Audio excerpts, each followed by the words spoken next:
all, Hunky song and dance and dory. drama, very Yeah. Insta, fam kind of it. It's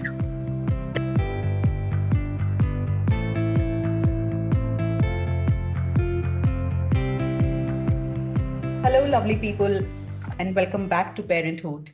I'm your host, Neha Garg. On this podcast, we dive deep into real stories of parenting, full of joys, challenges, and everything in between.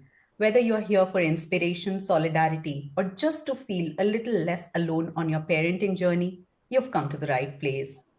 Today's episode is extra special because we are sitting down with a powerhouse parent who's navigating an adventure of managing an ambitious career with the beautiful chaos of parenthood.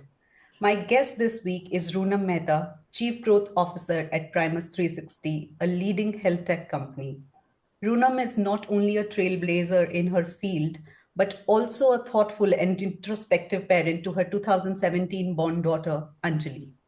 Today, we are diving deep into her journey of balancing a high powered professional life, the challenges of early parenthood, and navigating it all alongside her partner Prasad. Ronam's story isn't just about surviving parenthood, it's about growing through it, facing personal struggles, and finding ways to thrive. So sit back, relax, and let's get into it. Runam, thank you so much for being here today. I'm so excited to chat with you. my absolute pleasure, Neha. Let's start. Let's start with a little bit of fun. If you had to describe yourself in three words or phrases, what would they be? Oh, wow. I think it would be cheerful, Mm-hmm. ambitious, Mm-hmm. and introspective, yes. Uh-huh. We saw a little bit of introspection there. You did right. Yeah. Now, if you were to imagine your life as a book, what would the title of that book be? And if you could name the chapter you're currently living, what would that chapter be? I mean, I thought about this actually because you did ask me this earlier, and honestly, I think I would just call it the chaos that is life. Yeah. And the current chapter, I think, well, there's a lot that's been going on recently, so it'll be along the lines of how chaos got more chaotic when you and your partner both switching careers. Yeah. We've got an elder with cancer at home. We've got a Mhm. child in elementary school. I literally have five staff supporting a family of four. Yeah. So, yeah, I think this phase would be called realizing how much support we need sometimes. Oh, yeah, absolutely. Absolutely. So tell us a little bit about your family, Runam. You've got Prasad and you've got your lovely daughter Anjali. And of course, you spoke about having someone else at home as well. So So, my what father-in-law lives with your us. father-in-law is with you. So what's your family like? Tell us about each one of them, maybe. Right. So let me start with my partner because I think he is the most important part of my life. Yeah. My old CEO, my ex CEO, once said to me that the most important career decision women make is the man they marry. Yeah. And one of the reasons I chose to marry Prasad, besides the fact that I was in love with him, was because I believed that he wanted more for me than even I did Uh-huh. from a career Yeah. lens, Yeah. and that's the kind of man I wanted in my life, someone who'd kind of support me and push me Yeah. to achieve more and not get insecure, Yeah. when he sees me succeed. And I think I've made a bang on career decision from that perspective. So he's a marketeer. He Yeah. has been in real estate his whole career, which has been about, what, 12, 13 years now. Yeah. And now what he's doing, and that's why I said we're both switching careers, he's starting his own consultancy. Uh, Wow. he believes that marketeers will largely become redundant because AI is obviously going to keep on becoming more and more powerful. So Yeah. he wants to learn AI and he wants to uh, educate, Uh-huh. teach, empower uh, CEOs, business owners, marketeers, Mm-hmm. to leverage the tech instead of becoming redundant because of it, Right. leverage it and kind of make your work 3x, 5x, 10x better. Yeah. So he's currently working on that piece. Uh-huh. My daughter Anjali is 7. Uh, she is probably she surprises me every day with the kind of depth Yeah, she has, the kind of perceptiveness that she has. So I right. genuinely believe she's an old soul in a very young body. And we talk about everything. So the first time she heard the F word, and Yeah. then now it happens in grade one, apparently. I mean, Yes. she came home and she told me, my friend said this is a bad word, and why is it a bad word, and how can a word be good or bad? Yeah. Those kind of things. So we talk about everything, Yeah. and it really amazes me the kind of conversation she's able to hold, Yeah. or the kind of thought she's able to hold at 7. It's baffling. My father-in-law was a lawyer, and I mean, he worked all the way till COVID. I Yeah. really believe COVID has, shaved multiple years off his life, because it led to that classical problem of isolation, Yeah. no work, or not being Yeah. allowed or able to go into court, and obviously he couldn't catch up with the online practices that happened That's during right. COVID. So he basically kind of got left behind. Mm-hmm. Uh, when he hadn't planned to get left behind, and then obviously had to move in with us because it wasn't safe for him to live alone in a different city during Yeah. COVID.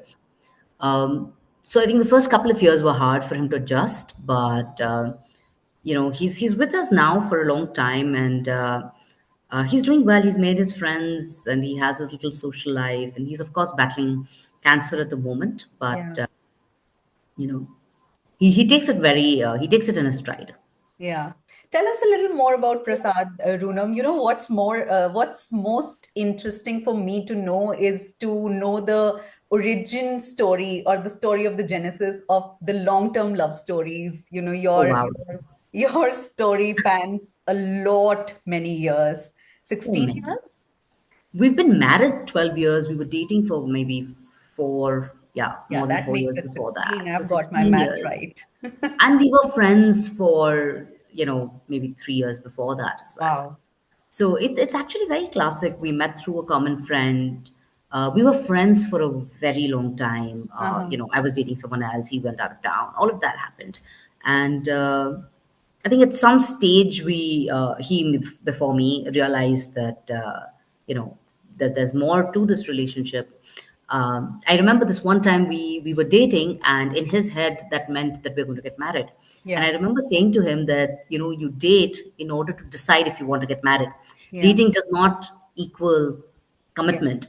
And he was really shocked and taken aback, and when he heard that. But I still remember this dinner that we had when we were maybe 24 or 25 or something, and we sat across the table and we said, we're very different people, and we come Yeah. from very different cultural backgrounds. And in India, that's important. He's Yeah. a Maharashtrian from a non-veg eating family. I was brought up Jain. Yeah. I'd not eaten onion and garlic my whole life. So very, very different backgrounds. So we sat across the table and we said, what are our non-negotiables? Yeah.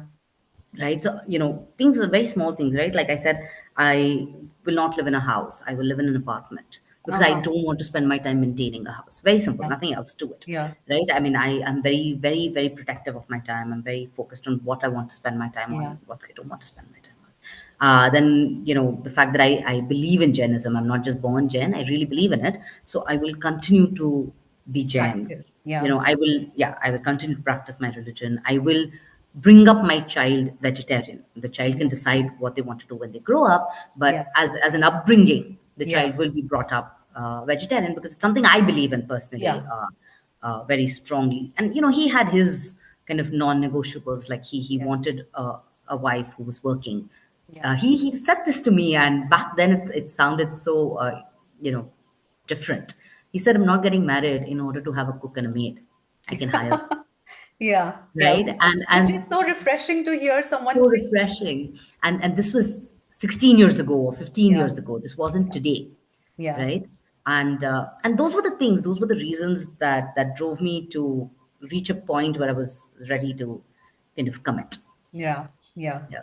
And you said you defined your non-negotiables quite early on. I think that's what I read a post that you posted on LinkedIn when Anjali was born, or maybe some years after that, about your non-negotiables. You decided that you had your non-negotiables, and that's why you could continue working Yeah. as you did. So Yeah.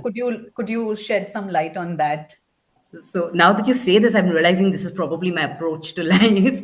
So when I was having a kid, when I realized I was pregnant, one of the first few people I spoke to again was the CEO of Portia, Meena Ganesh, Yeah. who was my mentor. Right? I went and I told her I'm pregnant. I was maybe 6 weeks pregnant or something, and she said, right, that um, you can't plan on how to come back to work after you have the baby Yeah. because it's too late. You've Yeah. got to get this plan in place now, Yeah. number one. And number two, she said, you decide what's important to you, whatever it is, and let everything else go to hell, Yeah. especially for the first few years. And I think that's the best advice I've ever received because that's what I did. I said, continuing to work is important to me. And of course, spending time, but what does spending time with your child mean? It's so Yeah. generic. So I kind of went deeper into it. When in the early years, of course, I was just talking about the first year or so at that point, I said, to me, it is important to breastfeed, Yeah. right? So I planned everything around it. I moved close to office. I was 5 minutes walking distance in Bangalore. Wow. It Wow. was 400 meters. I mean, I was paying 1.5x the rent, Yeah. but I was 5 minutes walking distance. So I kid you not, Neha, my routine looked like this. I'd wake up at whatever, 5:36 a.m. I'd massage my baby. Yeah. I'd bathe my baby. I'd breastfeed my baby. Then of course I'd get ready. The nanny would come in by like 8:30 or whatever, give her the baby and leave. I would come home. So 1 to 2 was blocked off my calendar for a year and a half. Wow. I would come home for lunch between 1 and 2. And because I could walk to work, this was Yeah. possible, right? And the reason I was coming home was, of course, to see the child, but mainly to breastfeed. I'd do Yeah. an afternoon feed, Yeah. then I'd go back to work. And again, my leaving office, physically leaving work time was carved in stone, which was 5:30. Yeah. So I'm home at 6 and I do my evening breastfeed. I Yeah. breastfed my child till her second birthday. Wow. And I planned my whole calendar, my whole life around it because to me, I said, if I commit to breastfeeding for Yeah. 2 years, Yeah. uh, then I'm going to carve out this time, Yeah. for it. And that Yeah. was a non-negotiable. I don't think I missed a single. My child has never, had milk out of a bottle. And this is not me advocating for breastfeeding. I'm Breastfeeding. just Yeah. saying your non-negotiable has to be very specific for it to Yeah. work. You can't A just wait generic. for it to work. Yes, yes. Like Yeah. massaging and bathing my child till she turned, I think, 15 months or something, is something I did. I did religiously every morning, Yeah. right? I mean, I had a nanny and she could have done it, but this was me, doing the skin to skin, the Yeah. touch, the, Yeah. the time Yeah. being The used bonding. meaningfully. Yeah. Yeah, yeah, Yeah. yeah. So it's Yeah. not just task oriented, but, fun for both of us to kind of Yeah. have that, Yeah. that time. And what I do with my child has obviously evolved now over the Yeah. last 7 years of her life. Yeah. But whatever it is that is non-negotiable is non-negotiable. Like for me now, my job is across town. I Yeah. travel an hour and a half one way. Yeah. So now the pre-bedtime is Yeah. the non-negotiable. So I leave my workplace at 5. Yeah. Day 2 of my job, I told my founder, I leave at 5. Yeah. I'm happy to, work weekends, log back on in the night, come early. I'm happy to do everything. But I want to see my daughter for 30 minutes before she sleeps because that's when she talks about her day. Yeah. And that 30 minutes lets me know if something's wrong and, I need to do something more or Yeah. something different. Yeah. So now that's my non-negotiable. Yeah. And the second thing, Neha, that I find important is you can't have these non-negotiables in your own head. Right. You then have to rally support. So Yeah. my partner has to be in alignment, my staff has to be in alignment, my office has to be in alignment, Yeah. right? And people, I've been gaslit, like Yeah. especially at the breastfeeding time. I had this male colleague uh, who, I don't know whether he didn't know that the managers know, I don't know what his agenda was, but he kind of wanted to make it a point to show that I'm not available. So Uh-huh. he sent one meeting invite, then he sent the second meeting invite, and everything's happening at 1:30 for Yeah. some reason. And the third time this happened, I responded with, I think the whole company marked, saying, clearly I'm not required at this meeting. 1 to 2 p.m. is the time when I go and breastfeed Anjali. Using those words, no euphemisms, no saying nursing my Yeah. child, nothing. I said, I go and breastfeed my child between 1 and 2 every day.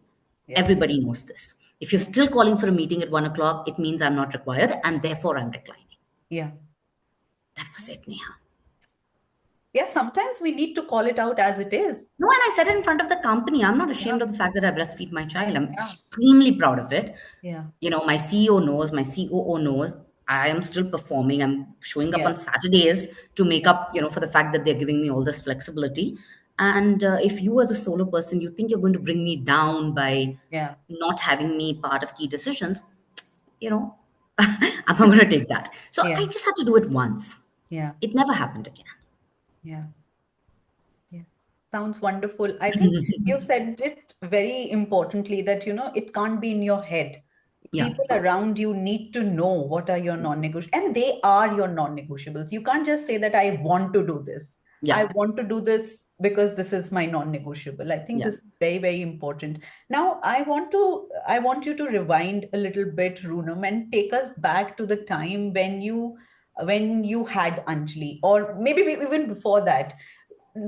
Was there a moment when you decided, and it's a little personal, you tell us if you are not comfortable talking about it, when you decided to embark on this journey called parenting, and you said that, okay, we are ready now to become parents?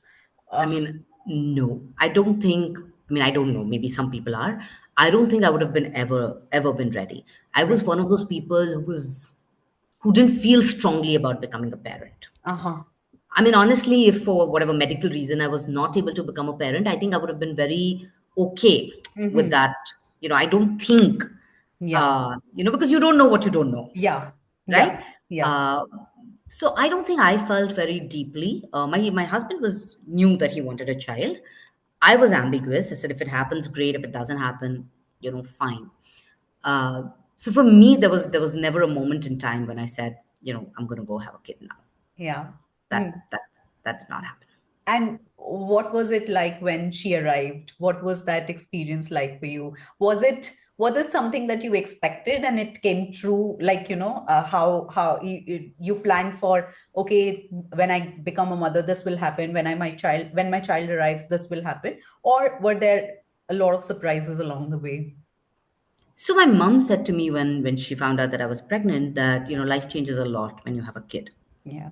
And I agreed with her, but I have no idea what she meant until I actually had a child. Yeah. Because I don't think anything can prepare you Yeah. for being a parent.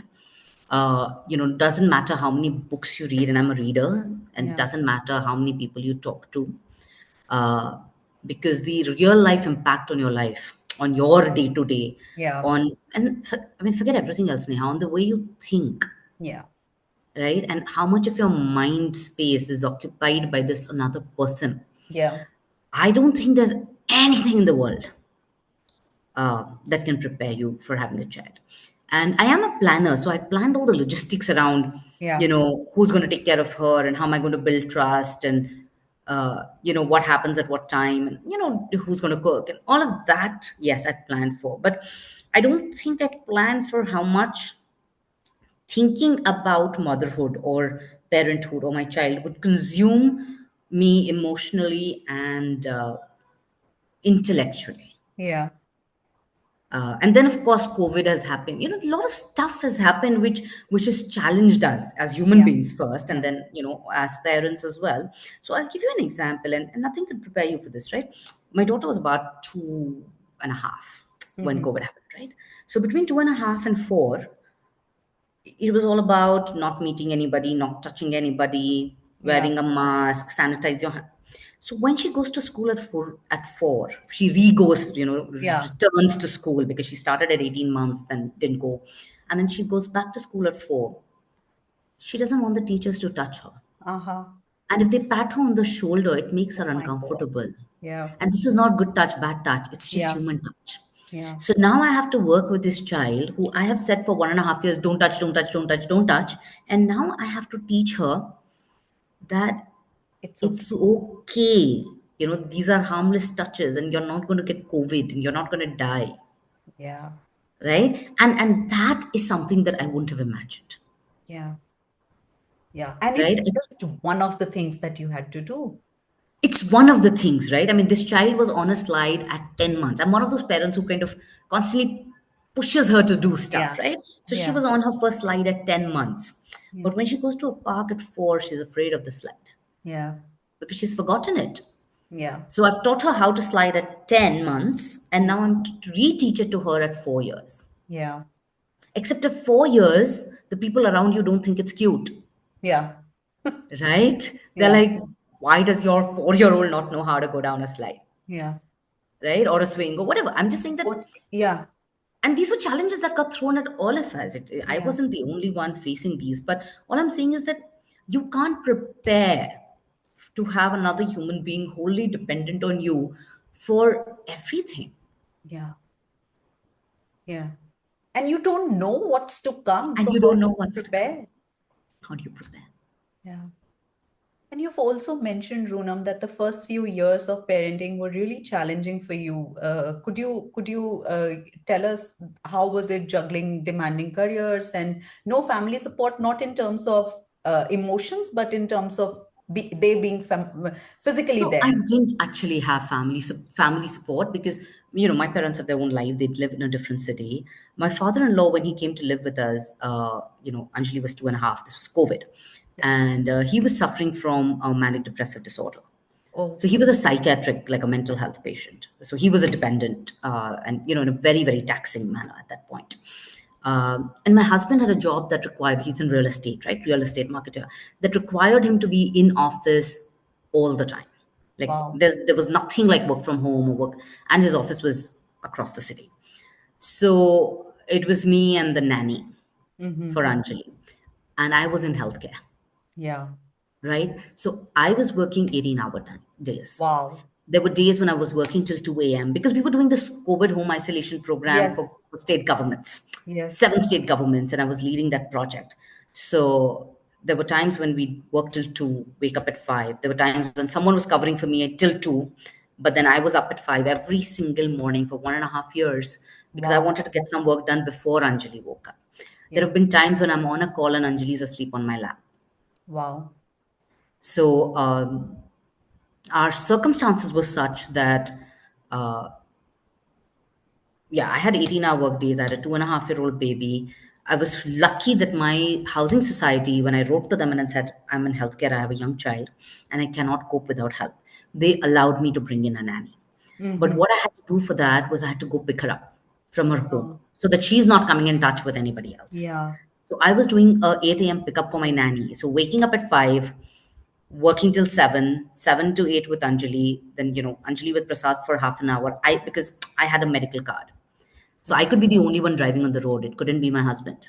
Yeah. So I'd go with my medical ID, go pick her up from her house, bring her back. Then she's there. So, Yeah. then we're covered for the day.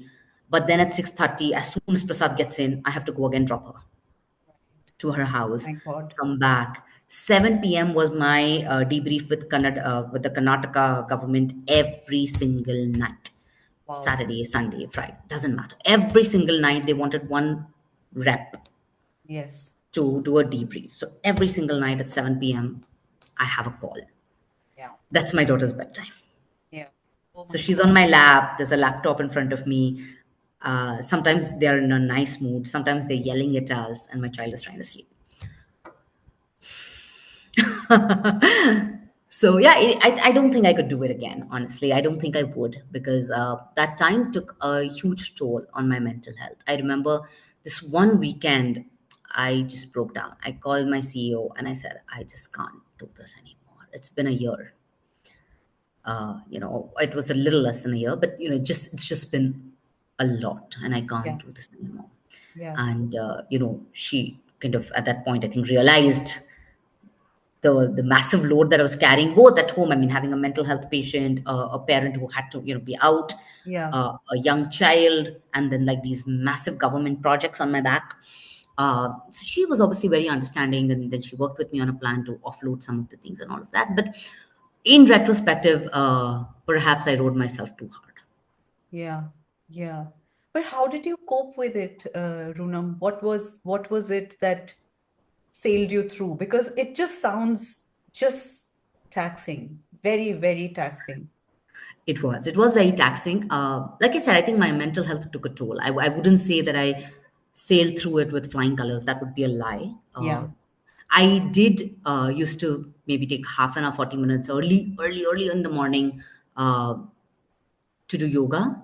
Mm-hmm. On some days, when that worked out.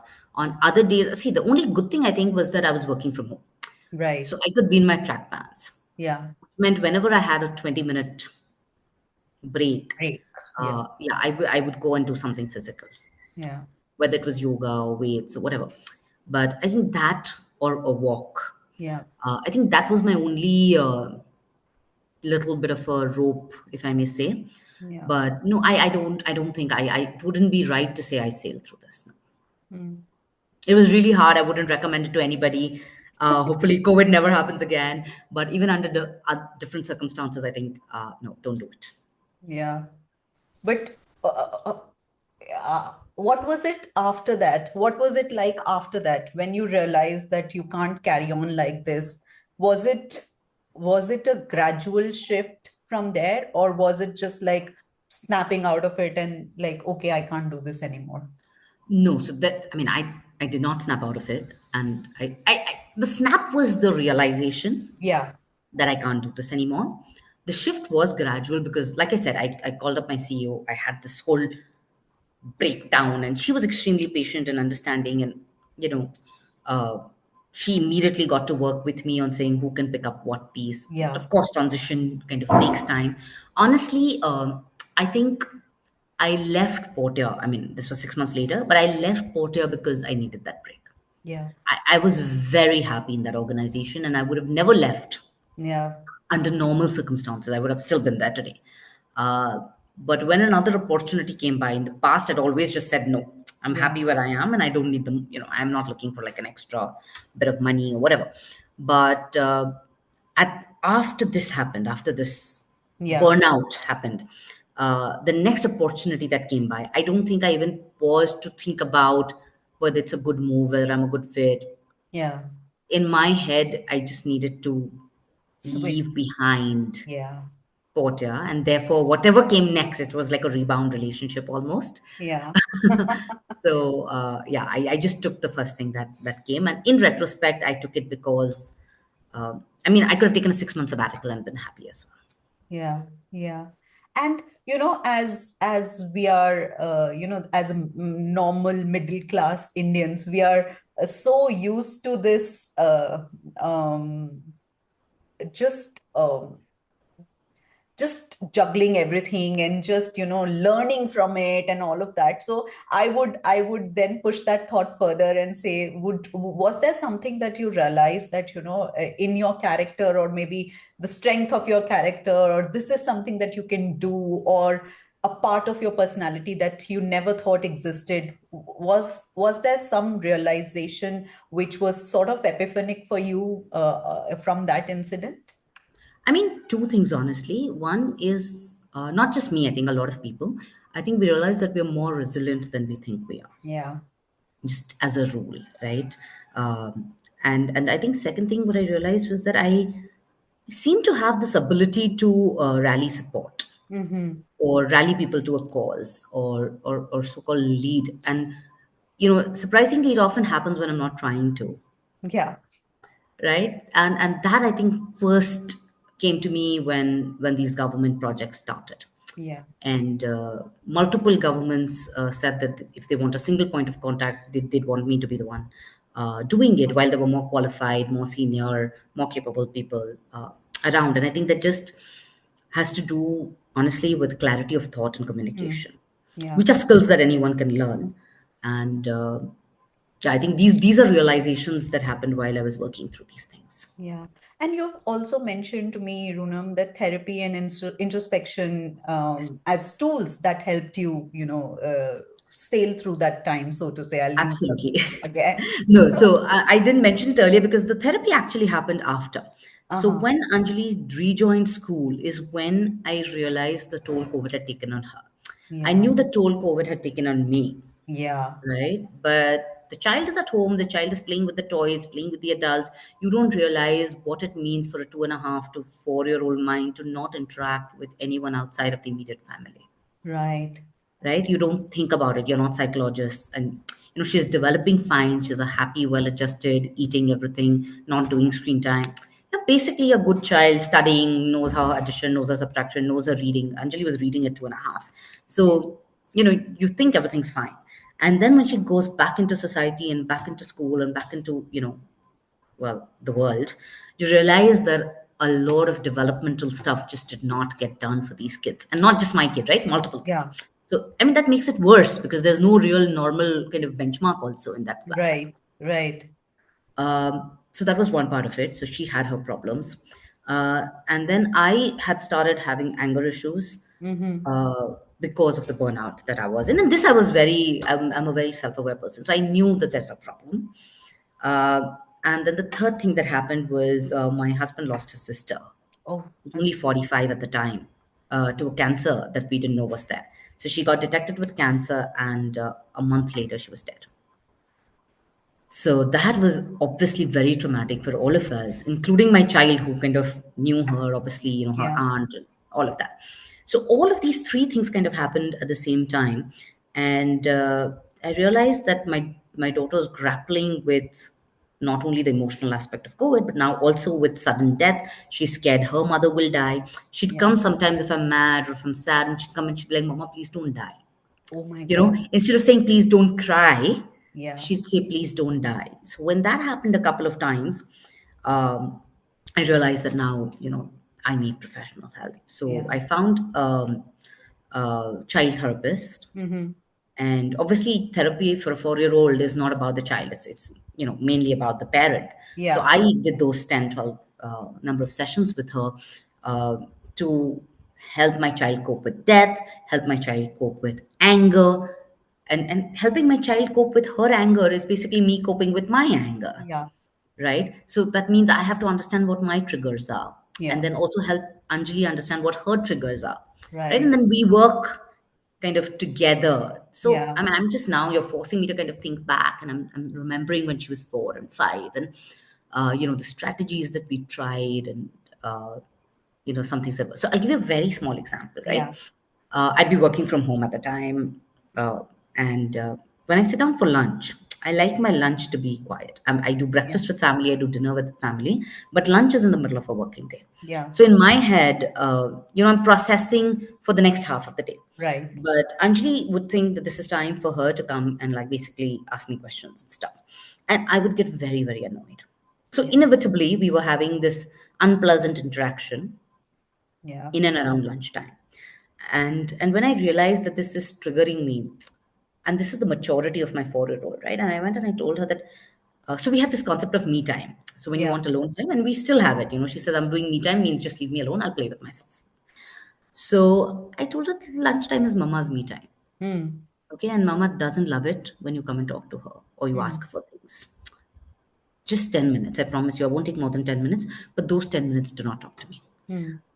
uh, and she's respected her ever since. Wow. A 4-year-old child Yeah. understanding. And it just took that one conversation. I Yeah. mean, I had to obviously frame it in a context that she understood, Yeah. but she got it, and she said, "Okay, so can I ask you after?" I said, "Yeah, as soon as I'm done with lunch, I'll come, to your room, Yeah. and then we can spend some time together." And that's it. So she'd be like, "Mama, are you having lunch?" I'm like, "Yeah." "Okay, I'll be in my room." And she'd go away, and she'd be in her room, and I'd finish my lunch, and then I'd go to her room, and Yeah. that's it. Like she's never ever after that tried to disturb my 10 minute of quiet lunch. And Anjali, what's beautiful about this is what I'm realizing is when you hear about it, it doesn't sound complicated at all. It's so simple. It And I is think we as parents sometimes forget that it's the simplest things which just need to be done or communicated, and we just think so much about it and don't do as much. And this is beautiful. This is so beautiful because it is so simple. so simple. The complexity is in understanding your triggers, Yeah. or finding that problem. Yeah. Once you find the problem, Yeah. and I think this is true for business, this is true, I mean, this is just true for life, right? Yeah. That one, the difficulty is always in identifying the problem, or I mean, we are medical people, we say diagnosis is half the treatment. Yeah. If you've got your diagnosis right, 9 times out of 10 you're going to be able to treat or help or facilitate whatever has to happen next. The complexity is in the diagnosis. Yeah. The solution is never really difficult. Yeah. Yeah. How beautiful. Okay, let's get a little philosophical here. Do you think there's something about motherhood or parenthood in general that fundamentally changes you as a person, or do you think that it simply adds new layers to who you already were? I think, I mean, I don't know if I have a clear cut answer to that. It definitely changes you, or it should change you. I mean, if it doesn't change you, then you're probably not really parenting. Hmm. Because parenting is probably the most challenging thing that at least I have ever encountered, Yeah. right? And you're faced with failure, judgment, from Yeah. yourself, from others, from the child, just on such frequent basis. I Yeah. mean, your appraisal happens once in a year, but Yeah. when as a parent you're being appraised, probably 5 times a day. So there's I mean, yeah, if parenting hasn't changed you, I would wonder if you've even parented. Yeah. Yeah. And talking about change, talking about, realizing what's this new role that you've taken on. I want to understand your perspective on balance, Runam. We say that, work-life balance or just balance between parenthood and between career and between your personal life. What's your take on it? You're managing a high stakes role, and you're also, I think, from what I know, from what I can see, you're fully present as a mom. So, how do you navigate that tension between the two worlds of career and motherhood? um, I mean, I think it's only about priorities, and at Yeah. different times different things are a priority, Mm-hmm. right? So, and my child knows this. My child knows that when she really needs me, like if she's sick, I've canceled a trip when she was really sick, a work trip. Mm-hmm. I'm going to be there no matter what. She knows I'm going to be there at bedtime no matter what. She knows, on weekends, I'm going to play games with her for like 6 hours straight, if that's what Yeah. she wants. I'm going to feed her. I'm going Yeah. to go out with her. So she knows that. But she also knows that work is important, Yeah. not just because it gives me money, but it's because it's something I want to do, I enjoy Right. doing. So she knows I'm going to show up for work. But she also knows that she'll be covered no matter what. So Yeah. currently, because Prasad is working on his consultancy, he's the more hands-on parent than I am. He's Right. the one doing the homework. He's the one who's getting her ready in the morning. So I'm doing more of the talking and the reading and the fun stuff, and he's doing more of the hands-on parenting. Yeah. Till 2 months ago, it was the other way around. Her whole life, I've been the hands-on parent, Yeah. whereas because his job was far away and more demanding and all of that, and he was the one who would do the weekends and the fun and the Yeah. touch base kind of a parenting role. So she knows she's going to get covered, and that's the reason you have two parents. Right. So we will, change hats when we need to, but you're never going to be left without a net. Yeah. So I don't tell her, or I don't believe myself also, that the onus is all on me, Right. right? It's us as a team, as parents, we have to make sure that the child is taken care of, and Yeah. that sometimes means you do some things and I do different things. Yeah. Yeah. And I think that she knows, and therefore she's very secure in her mind that she won't be kind of left without someone to lean on.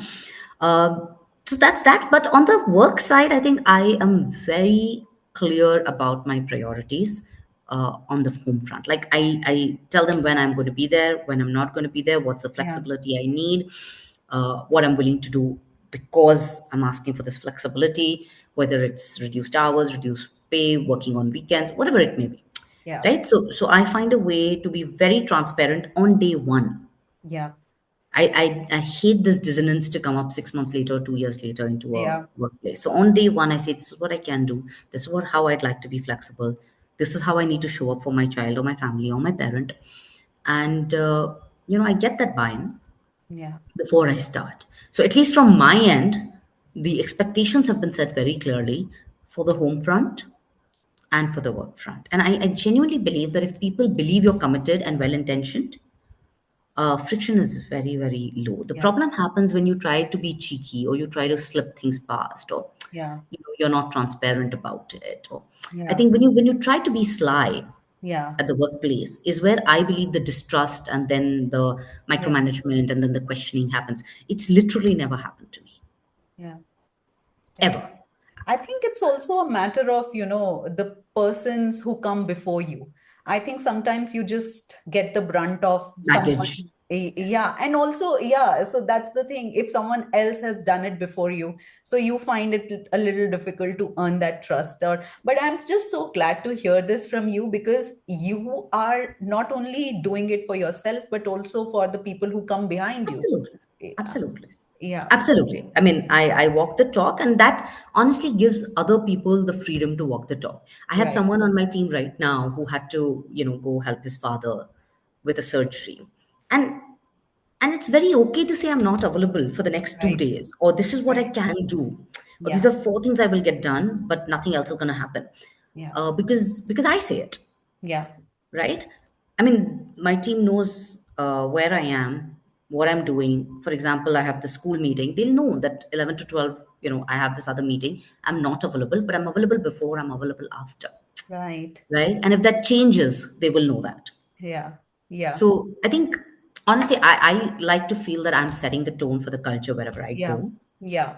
And even though there is baggage and even if there is mistrust, I believe it can be broken through.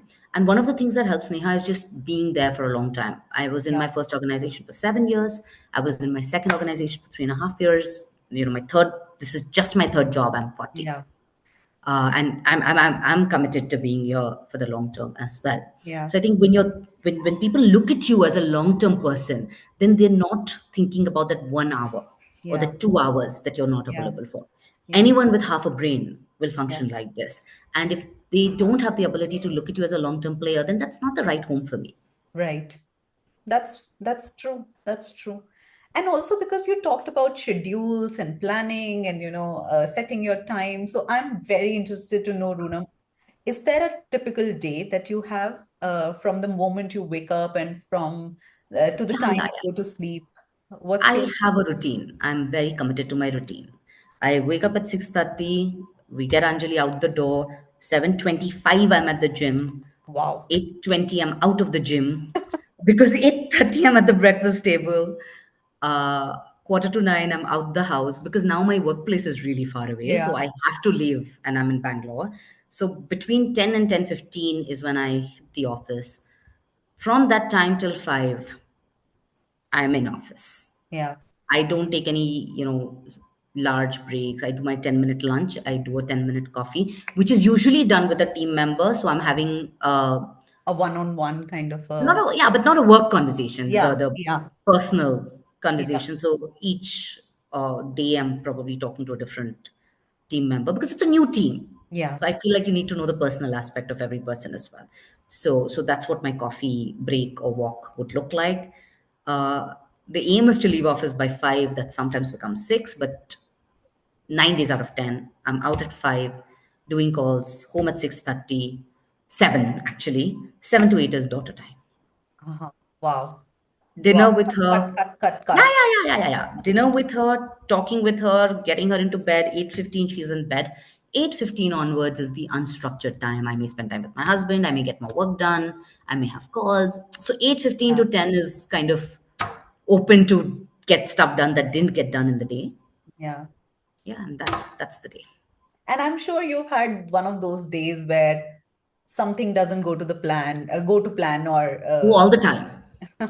so All the time. I mean, that happens. Of course, that happens. I how work do in you a deal with startup.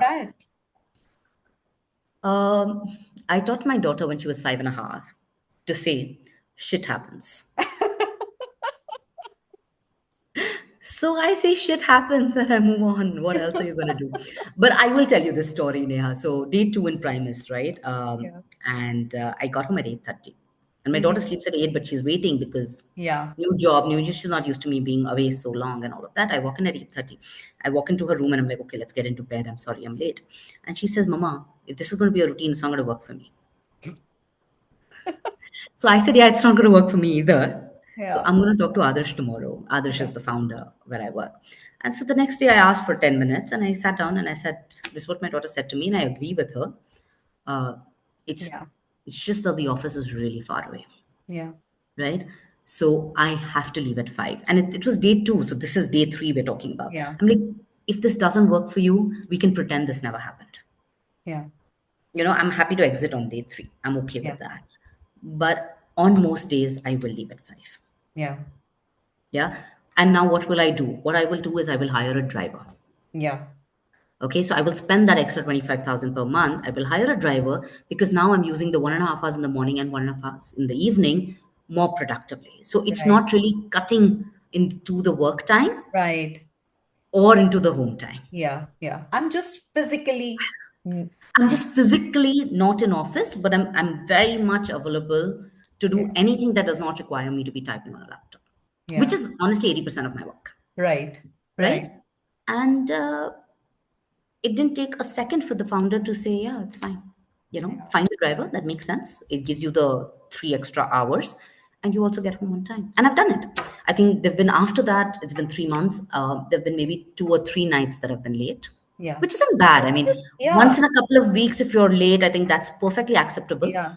Uh, and I have also realized that if Anjali knows I'm going to be late, she's more okay with it. Yeah. So whenever I realize that today is not going to end at 5, I give Yeah. her a call or I drop her a voice note and I let her know that today mama's going to be late and whether to wait or not. Yeah. And yeah, it works. Yeah. And now I want you to talk about your village, Runam. They say takes a village to raise a child, but you didn't have your family around you, which can be the literal village that you have. So, could you tell us a little bit about who your support system, who and what your support system looked like when you were raising Anjali, and now when you are raising Anjali? Um, So I'll first talk about when she was really young, right? Like at yeah. 5. I went back to work when she was 5 months old, Uh-huh. 5.5 months old, right? So the minute put her first spoon of solid food in her mouth, I said, next Monday I'm at work. Yeah. So I had a nanny who Mm-hmm. was at my house from I think 8:30 to 7. So she was Yeah. my full day cover. The way we did it is when I decided to rejoin from maternity, Prasad took a sabbatical for 3 months. Oh, So wow. he stayed home for 3 months with the because the nanny was new. Yeah. We'd Somebody. hired one, but then she Yeah. went away. So, I mean, I'd hired someone at 4 months thinking I will build trust, Yeah. but she didn't pan out. So, the new person I hired 1 week before going to work. Yeah. Obviously, not comfortable. So, he took a sabbatical for 3 months. So, for 3 months, Prasad is the one building the trust, making Yeah. sure she's doing things the right way and she's not going to bake the child or, you hear really horror Yeah. stories. So, Yeah. he was the one doing that. Obviously, we had a camera and a nanny. So I've realized that you'd rather be 30% overstaffed than be Yeah. 10% understaffed. Yeah. So I had a cleaner, I had a cook Yeah. who'd come 2 times a day, do everything, and I had a nanny. And I had the same staff for from 5.5 months till she became 5.5 years. So for Wow. 5 years, I had the same people coming in at the same time every single day. Yeah. So that honestly was my village. But emotional support came from a lot of my coworkers. My CEO, my then CEO, Meena Ganesh, was a huge support, huge sounding board because she was one of those people I could say anything to, right? I could say, I have a doctor's appointment for Anjali at 12, so I'm going to leave and come back. Mm-hmm. I could actually tell her that she's 18 months, I'm putting her in preschool, but this bloody school requires a parent to stand outside for 3 hours. Oh, So for a week, I have stood outside of school at 9, between 9 and 12, because the child is inside getting yeah. acclimatized, and you have to be outside in case your child cries. Wow. And I've just been there and I've done my calls from there. And, what are you going to do? And this is Indra Nagar, right? So the CEO's Yeah. crossing me and saying bye to me while she's on her way to work. So I don't have to hide shit, right? I don't Yeah. have to Yeah. pretend I'm at a meeting or pretend I'm sick or Yeah. anything. I just have to be like this 5 days, this is what I'm going to do. So my child gets settled in school and then I'm going to Yeah. go back to normal. Yeah. I think it And builds so much confidence in the system. Yeah. absolutely. Yeah. Absolutely. So I think having women CEOs, I mean, we all say it in paper and on in theory and all, but I have seen it in action. I have had a female CEO. I've seen the impact it made on me as a mother. I have been a female CEO who's hired a pregnant woman, given her the maternity when it was time, helped her come back to. So I've been both. I've Yeah. been the employee, I've been the CEO, and I think having women in leadership is the only way to make it work for other women. There is Yeah. absolutely no way that a man is going to be able to understand. the nuances of motherhood. Parenthood is not the same as motherhood. I'm sorry, Yeah, yeah. Even right? fathers don't understand when you No, are they pregnant. can't. They Yeah, can't. yeah, It's not their fault. I yeah, have, yeah, probably the most understanding man in the planet, but there yeah, are things that he cannot get. yeah, yeah, He's never been awake 5 times a night breastfeeding, yeah, yeah, right? You can't imagine that, yeah. right? So having women on the top is something that I am a huge believer in, just because I've gone through my own journey. Yeah, yeah. And this is also very this is surprising that that this is something that you never learn unless you've been through it. We can pretend to be all empathetic and and Yeah, yeah. not just pretend. We can be empathetic and sympathetic, but when you become a parent, then that's when you realize, oh my God, this This is is what it is. this is what it is. So I actually had someone, I'm trying to remember who it was. It was a colleague, obviously, who became a parent after I did. Yeah, Okay. And then she came to me, and she was one of those people who'd given me a hard time. yeah, She came to me 2, 3 years later when she'd had her journey, and she said, I didn't realize what it was like for you. yeah. And that was such validation, right? Because you realize then that every woman who wants to work and have a family is really doing the best they can, and you Yeah. can help them better their best, you can give them strategy, you can do all of that. But yeah, I mean, you can only help them through it. You can't. Live Not their having gone journey. through the journey, you shouldn't be judging, Yeah, or trying to kind of yeah, tell them that they yeah, don't have their shit together. yeah. And you're talking about work, I am reminded of my own journey when I became a mother. And when I became a mother, a friend of mine was pregnant. And then when she became a mother, exactly 9 months after I had given birth to my baby, she called me up and she said, Neha, I'm sorry. And I said, why are you sorry? And she said, I'm sorry I didn't understand what you were going through. I'm sorry I wasn't there for you. And I'm like, no, it's not your fault. You don't know it unless you go through it. Yeah. It's that kind of a journey. But and I also realized what's a beautiful thing about motherhood is that there is that unsaid solidarity that you have with Yes. all the mothers All around. other mothers. Yeah, it's like our own little community or cult. Yes, cult is the right way to say it. Yeah. And now we are coming to an end of our episode. I have three or four questions left for you to answer. I want you to share. You've been kind of a perfect parent for me, Runam. Oh, that's so Everything. sweet. So break my bubble and tell us something that you have failed at, an epic parenting fail or an oops moment that you had with Anjali, and how did you handle it? Oh my God, so many, so many, so many, so many. I don't know where to start. Like I said, I think I failed on daily basis, but I think one that I'm most ashamed of, and also which actually prompted a lot of change, was one of those, that time when I was burnt out, and Yeah. she was having emotional difficulties, and there'd been a death in the family, so all of us were grieving. And she did something. I don't remember what, right? She did something, and that just triggered me. And I hit her. Yeah. Oh, And I've been hit as a child. We've all been. All of us who yeah. grew up in 80s and Yeah. 90s have been hit as children, right? And it was very okay to be hit at that time, Yes. right? I had never, before having a child, sat and thought about whether or not I would hit my child. It wasn't something that I was sitting and planning, right? Right. But that day when she angered me and I hit her, and I saw the hurt on her Yeah. face. And then that child came and hugged me for comfort. Oh my God. And that's what broke me, because I'm like, I am all she has. And if I can't get my shit together, why did I even bring her in the world? And that was the day I went and I found a therapist. Hmm. That was the day I realized that my daughter's anger issues were stemming from my anger issues. Yeah. And I mean, a lot of introspection went into it.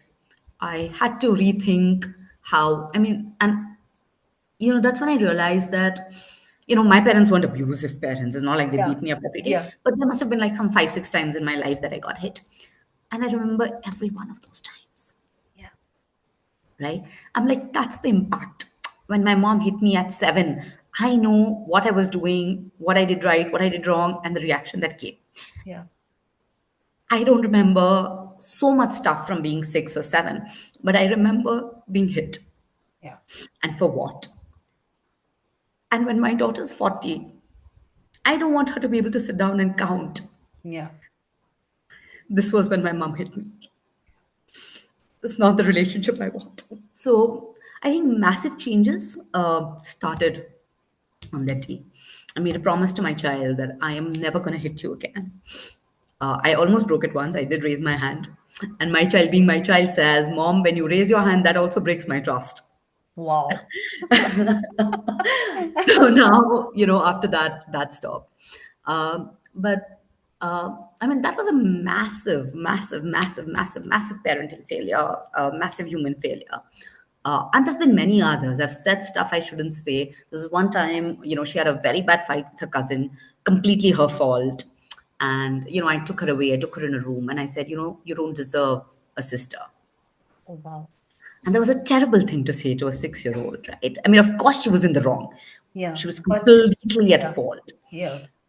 But that didn't make me right. And I apologized to her later. But so I think I've got lots of things wrong. But I think what I get right, Neha, is I go back to my child and I say, this was wrong of me. This is Yeah. not the way you treat somebody. This Yeah. is not the way I want to treat you in the future. Yeah. And I'm going to try and correct, Yes. Make it right. right? So I always make it a point to go back and repair the relationship. I also try and teach her that you have to be able to see in action. Yeah. You can't be in a relationship when someone keeps on abusing you and then Yeah. saying they will change but makes no effort to change, Right. right? Because I don't want to set her up for that kind of a relationship. So Yes. when I make a mistake and I think about it and I accept it, that means that mistake should not happen again, Again. ideally, ever, or at least repeatedly. Yeah. And, you can hold me accountable Yeah. if I repeat something. How beautiful. So it's hard. It's hard to do that with a 7-year-old because they really do hold you accountable.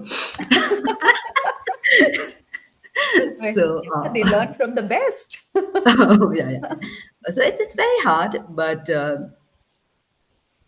what two things I'm going to say, Yeah. Neha, though you've not asked. One is I want a relationship with my child where she doesn't need me, but she wants me. Yeah. That's what I'm building. That's my North Star matrix as a parent. And the second thing, which I say to my child, my internal facing goal, if you will, is to say, my job is not to make you happy. Yeah. My job is to enable you Yeah. to be a good person. Yeah. If sometimes that means you're not going to be happy, Yeah. it's It's fine. okay. Yeah, if some days you're going to come and say you're the worst mama in the world, it'll hurt me, but I'll deal with it. But I'll never give in to something that's not right for you. Right. And I've said this to her at least 5 times. She's only 7. Yeah. So she knows my job. She knows what's my job. She knows what's my North Star metric. Yeah. And yeah, I love how you say it. I love how you say it. North Star metric. And this is my job. It's so relatable and it's so reassuring because for me who lives in grids and numbers and Excel sheets and diaries and planners, I'm like, oh my God, yeah, I respect you so much more now, Runam. I didn't know there oh, was thank space you. for more, but there's always space for more. You're But very kind. no, but I'm just saying the truth. It's really, really heartening to see. And you shared such a vulnerable moment with us, and with so much grace and so much graciousness, both. And I'm just so honored that you decided to do that with us. And this shows that there's been so much reflection in your journey, Runam. Now, can you tell us a little something that Anjali has taught you over the years that she made you think that there has been a lot of learning that has come to you by yourself? But is there something that it could be a fun one? It could be something that she told you that didn't existed for you before that. So I will narrate an incident. It's just hilarious. I don't Yeah. know if it teaches anything, but it's funny. So someone had come over, a relative, and they tried to ask her what you want in order to get her a gift, and she kind of hemmed and hawed and whatever, and then finally they said, okay, here's some money, and what would you like to buy with it? So then she said, I'll buy a book. Okay, now it was a lot of money, it was some 2,000 rupees. So I said, with this you can buy maybe 4 books. So I shown and all of that. And then I said, okay, let's go down, drop these people, and I'll take you to buy a book. Because I'm a parent who never says no to books. So we went down. And before I go down, she's put her money in her piggy bank. So when we got done with saying bye, I said, why did you put the money in the piggy bank? I thought we were going and buying a book. She said, yeah, Mama, I can buy a book, but you anyway buy me books. I thought I should save this money so that I can start my own company when I become big. Oh my God. So I think what I took away from that is that role modeling, and I think I Yeah. wrote about this on LinkedIn, is so much more important than we think. Yeah. Because she's kind of been hearing me talk about, company founder, investor, you need Yeah. money in order to start a company. I talked to her and she knows I'm looking for funding. She knows all Yeah. of that. So she's literally thought about what to do with that 2,000 rupees. And Yeah. it's just that everything you do and everything you say, Yeah. it's like planting a seed and something will blossom out Yeah. of it. And that's a double-edged sword because Right. it could go the right way and it can Yeah. equally go the wrong way. And I'll give you another example. We're in a car. I Mm-hmm. have my 18-year-old cousin with me, and I'm telling her, I've got so many nice Indian clothes, and for the next 10 years, none of you are going to get married, so I have nowhere to wear it, borrow, those kind of Yeah. conversations. Yeah. And my daughter, who's at the back, chimes in, Mama, marriage is a choice. She may choose not to get married. Wow. So Yeah. yeah. Yeah. I this is fun. This is fun. And I'm sure you're having a lot of fun with her being older now and you've Yeah, been yeah. able to talk with her. And you said she's an old soul. So Yeah, I so mean, you're hearing this, right? I mean, yeah, which 7-year-old says marriage is a choice, Mama? Runam's daughter. Who So else? she blows my mind on a daily basis. Yeah. And if you could sit across your pre-parent self, Runam, is there an advice or is there something that you wish you had known back then? I wish I'd known how hard it is. Yeah. I really wish. I mean, I don't think, like I said, nothing can prepare you for the journey, but also I don't think people talk enough about how difficult parenting is. And which is why I feel a lot of people get into parenting situations even more unprepared Yeah. than some of us, right, for the Yeah. challenges.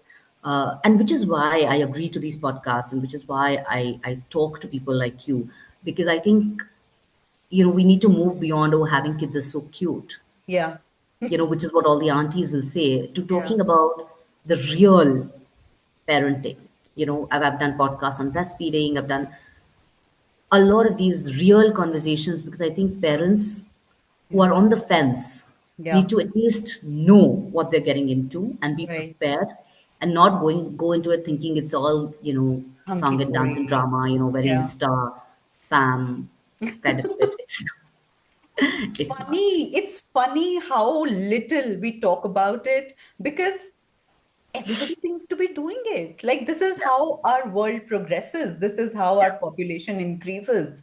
You bring children into this world, but what it takes to bring children into this world, we talk so little of. We don't talk about it. And also, I think it's because, look, at least I'm the kind of person, either don't do it or do it right. And I think Yes. more and more of us, Yeah. because we have fewer children, are of that mindset, right? Yeah. And doing it right. I mean, raising children and, slapping them around or, letting them eat whatever they find. Yeah. It's okay, people grow up. It's not Yeah. that they don't grow up. Yeah. But if you're the kind of parent who wants to do it right, Yeah.